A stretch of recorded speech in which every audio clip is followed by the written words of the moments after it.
মা বোনদের জন্য বিধবা ভাতা আছে, বয়স্ক ভাতা আছে, শিশু ভাতা আছে, মাতৃকালী ভাতা আছে, প্রতিবন্ধী ভাতা আছে।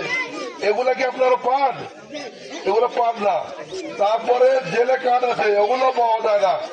আমি আপনাদের কাছে অনুরোধ করব, তারা আসলে যা আছে সবগুলো খায় দুর্নীতি করতে করতে একদল দুর্নীতি করে শেষ, আরো তারা বিগত দিনে দুর্নীতি করেছে, আবার দুর্নীতি করার জন্য রেডি হয়ে আছে।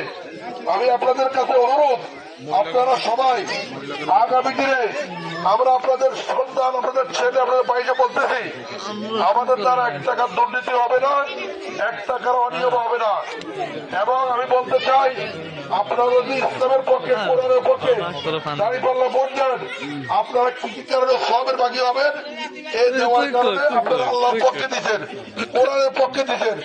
আপনাদের জন্য জান্নাত অবদান যাওয়ার আমি বলি, যারা কোরআনের বিরুদ্ধে ভোট দিবে তারা গুণাগার হবে। কারণ ওরা ভোট পাওয়ার পরে, নির্বাচিত হওয়ার পরে এরা টেন্ডারবাজি করবে, চাঁদাবাজি করবে এবং রাস্তার টাকা বাড়ি খাবে, বিভিন্ন প্রজেক্টের টাকা বাড়ি খাবে। এটা হলো তাদের কাজ। এমন অন্যায়ভাবে যদি টাকা বাড়ি